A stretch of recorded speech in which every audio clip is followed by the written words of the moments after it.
Good morning, good morning, good morning. Happy birthday to you. Welcome to the first day of the rest of your life, because every day is your birthday if you choose to celebrate life, and why wouldn't you?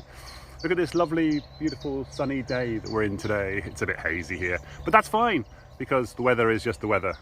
It's not a determining factor in how we feel. I always love the phrase, there's no such thing as bad weather, just bad clothes.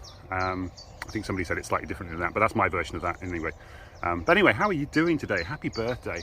We've got a few people to say happy birthday today, but first of all, I want to say thank you very much to Amelia for making my lovely coffee today on Friday, my Friday coffee day from Rave Coffee. It's just like hot enough as well. Thank you very much, Amelia. Lovely to see that. I'm not sure if you're ever going to see this, but you never know. I think I gave you a card last time I was in the shop, so hopefully I did. Happy birthdays. Yes, let's do some happy birthdays to some real people. So Lily Velasquez, yes, there you go. Danielle Johnson Smith, love your little videos every day, like Daniel. It's very good. You're very upbeat and lovely. Lizzy Liz, what can I say about you? Happy birthday to you. Hope you're well. Sarah Stones, Pam Ridgen, MagicHands Mass. This is kind of cool. I assume you're a massage person, but MagicHands massage. I love it. That's kind of cool. Julie Rogers, happy birthday to you, and Nigel Risner and Ian Barfield. Long time no see, Mr. Barfield. That's very exciting to see you again. Anyway, I've got somebody wandering this direction. I'm not sure if they're going to ask me about what I'm doing or something. Anyway, so happy birthday to all of you guys. So here, breathing exercise to start off with. Here, it's the one thing you're going to get done today. 5 in through your nose. Hand on your heart. Left hand, light your candles while you're holding the breath, and then blow out the candles in your left hand. There you go. I can say good morning to this person now. Yeah, so good morning. There you go. Morning. So yeah, so that's that. So today, winning versus taking part. I should have started that really, shouldn't I? I'm going to try and keep these down to 10 minutes now. I'm going to really work on this. I think the problem often is that I'm trying to cram too many topics into one presentation. So because I usually have 5 or 6 things. Somebody asked me, I think it was Haley, I can't remember her name now, who asked me the other day, how do you think of something to talk about every single day? And I said, because of my morning routine, because I'm reading a book, I'm reading 10x, the 10x rule from Grant Cardone at the moment. I listen to the top 10 from Evan Carmichael, and I usually do his 10 as an espresso as well. But he's started making like 1 hour videos now, which I'm listening to at 2 times speed. So while I'm doing my workout in the morning, and then I listen to the Blinkist book of the day, and that usually one of those things usually gives me something to talk about. And often I get 2 or 3 things to talk about, and that's when I start to struggle. Today's book of the day, by the way, is really interesting. It's The Way of the Integrity, or something like that. And it's actually about the story of Dante's Inferno, which I've never read. So I'm now kind of enthusiastic to read Dante's Inferno now to find out what that's more about, because it's kind of, it sounds like it's an allegory for our lives, which sounds like it's kind of cool. So I'm going to listen to that. Anyway, so yeah, so there you go. I've added in an extra topic, which now means I've got 6 minutes left to finish off the main topic, but that should be okay. Should be able to manage that. Just had another lady walk past me behind me. I'm not sure if anybody noticed that. Happy birthday to her. Anyway, never mind. I keep trying to find these places where I might be out in the middle of nowhere, but then people walking dogs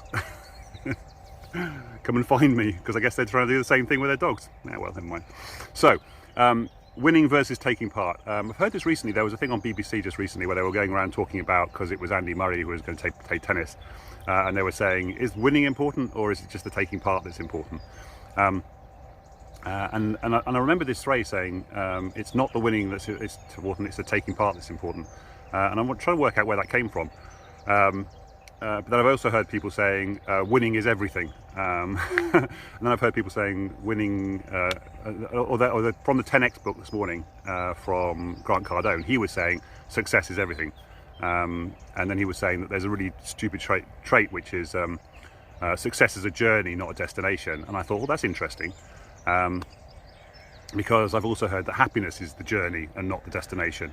And as I was thinking about this, I was thinking, well, actually, that's not necessarily true, especially for people who are struggling with depression. So this takes us back to yesterday's video of suicidal thoughts and feeling like nobody wants you around, or that you're a burden on other people.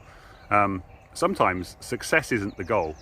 Success is not where you're at. It's not. I mean, it depends. Well, the key thing is that success is different for every single individual. The amount of success you get. I just realised I've got a countdown timer going on my. Okay, we're good. We've got 10 minutes left. That's fine. The destination, where you define your destination, is the key. So it's like, where is your goal? What is your one thing you want to get done today, for example? That could be success. And then I realised that actually success is the journey. So whilst the ultimate success is the destination, once you get to that success, once you get to that whatever that goal is that you want, the big question then is, what's next? What's the next thing you're going for? So in that essence, success is never a destination, because it doesn't make any difference, because when you get there, then you'll want something more. We have this a lot of times with like depression from people who have reached the top of where they thought, I want to be an Olympic gold medalist. For example, we've got the Olympics coming up in a minute, and so once you get your Olympic gold medal, you go, great, now what? Like Andy Murray wanted to win Wimbledon, and he won Wimbledon. He's like, well, now what? Well, now I want to win all the whatever Grand Slam tournaments. So I want to be number one. And it's like, yeah, hello viewer, by the way, just thank you for the thumbs up. I don't know who that was, can't see who it is. But yes, so what's next? And we had the people who went to the moon, and their whole goal for years and years was get to the moon, and then they got to the moon and they came back and was like, well, now what? what's better than what's the next thing after getting to the moon? And so the success is not necessarily the destination. I think personally, this is my take on this, having just thought about it today, that actually success is the continual attainment of the thing that of your goals. So continual attainment of goals. So you get one little tiny goal, you achieve that success, and progress towards some other goal is the key. And obviously then when you get to that goal, it's like, well, what's the next goal? What's the next thing that I want to succeed in? What's the next thing I want to do, want to achieve? Because you don't want to just sit still, because as we said before, that's your flat line. That's death. It's like, well, it's boring. It's just, there's nothing going on there. You want the ups and downs. You want to be able to push yourself and then just not quite get there. You want the failures so you can learn success. I saw a great thing from James Wedmore yesterday, who does business by design, by the way. And he was saying that when you start out and you have a goal, there's only two outcomes. You either get the goal or you fail to get the goal. And if we see failure as being failure, and not success, but you'll hardly ever get the success the first time through. Very few people will get that success first of all. Most people will go to the failure, but actually this failure is not a failure. It's just a lesson. It's something you need to learn to help you to learn what you did wrong at this point, so that you can get to the success the next time. What did I do wrong here? Okay, well, now I can do that better because I can avoid that bit. And now I can maybe go this way, or maybe don't quite get there again, but now I've learned another lesson. Now I've learned a second thing I can't do, but now I'll get there again. I always talk about success being built with the bricks of failure. So you build the wall of success. If you want to get over a big barrier or something, you build up that wall with failure. You find things that don't work, and then you build it up from the bricks of failure. And so I think it is the taking part that's important, but it's not just the taking part. It's the winning your own little internal goals. So the first thing might be to get to the Olympics, for example, and then take part in the Olympics. So there's the taking part bit. But then you go, but what's my next thing? Well, now I want to get to the final. Okay, let's get to the final. Oh, and now I want to get into the medals. Oh, and now I want the gold medal. Now obviously you want to go to the gold medal straight away, but that might not be your first goal. That might not be your first success you need to get to, because you probably won't win gold medal the first time you go to the Olympics, for example. So you kind of need to think, okay, so because you're a 16-year-old boy, for example, girl, whatever, person, and you want to win gold at the Olympics. Well, that's just 100 meters running. You're not going to probably do that, almost certainly not, because after all, there's only one person who wins that gold medal in the 100 meters at the Olympics. One person in the whole world gets that one gold medal, and there's lots of other people who also want to get that gold medal. So that attainment is really difficult. That's a huge goal. So the first goal is to get in the national team, get the qualifying time, you know, so that's the first goal. You get that, and then that's success. And then every success becomes, okay, that's a stepping stone towards the next success. And there'll be failures. It's like, oh, I didn't get the national record. You saw Mo Farah didn't get the qualifying time for getting into the Olympics this year. So he's now got to go back and say, oh, well, what happened there? How can I do that for next time? Do I still want to do that in 4 years' time? I mean, you know, the next Olympics is 4 years away. Does he still want to be doing it then? I don't know, because he wanted to go and do the marathon. It's like, so yeah, there you go. These are all things that stepping stones. And then that wraps up nicely, because I then looked up, where does this actual phrase come from? And there's two versions of this. There's the one where, I can't remember what the first one is because I didn't write it down because it wasn't what I was looking for.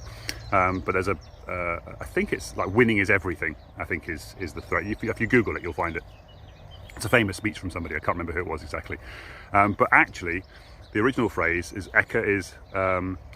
said by Baron de Pierre de Coubertin, the founder of the Olympics, or the modern Olympics, I guess, anyway, who said the most important thing in the Olympic Games, so not in life, the most important thing in the Olympic Games is not the winning, but the taking part. The essential thing in life is not conquering, but fighting well. So yeah, so there you go. So in Olympic Games, it's the taking part that's most important. Obviously the goal is eventually the best part.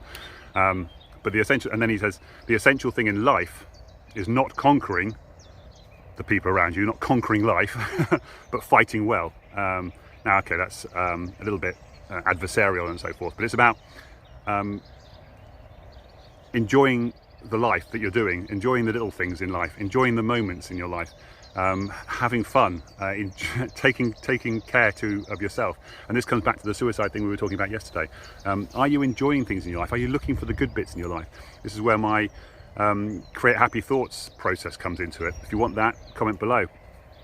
And what it does is it reprograms your brain, because you can reprogram your brain. Actually, the book I was listening to today, The Way of Integrity, at the end they say, repeated, so it says, what it said? It said, practice makes permanent. Comes back to the Olympics again. Practice makes permanent. You visualize the race. You practice, and eventually you get good. You get better. You're better. I always say that you can't just run a marathon. Well, actually, I do know a person, Jen Hamley, who actually did run a marathon by accident. I think she was going to think about writing a book one day called The Accidental Marathon. I think she was going to call it. Don't know if she's written it or not, but I think it would be quite a cool book. But yeah, but even then, the reason why she did the accidental marathon is she said, I'm just going to run the first mile and then see how I feel. And then she got to the end of the first mile and then she thought, oh, I feel okay, I'm going to run another mile. And then she said, oh, I still feel okay, I'm going to run another mile. And then, oh, I still feel good. So she just ran 1 mile 24 times, back to back. I imagine she stopped in places, but essentially that was it. She didn't think, I'm going to run a marathon. She just said, I'm going to run 1 mile. And then she succeeded at running 1 mile, and then she ran another mile, and then she succeeded at running another mile, and then she ran another mile, and then she succeeded at doing that. And eventually that became, oh, I've run a whole marathon.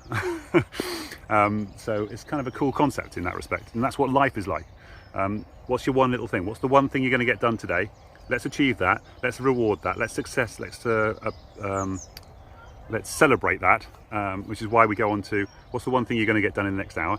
What's the one thing you have done in the next hour? What in the last hour, probably? And then what's the one thing that made you happy and smile in the last hour? And then what's the one thing you're grateful for from the last hour? The fact that you're still alive. That's a good one. So yeah, or not necessarily the next hour, the next 24 hours, depending on what you do. And that's what you do every night to rewire your brain for positivity in the evenings as well. Okay, so that's everything from me today.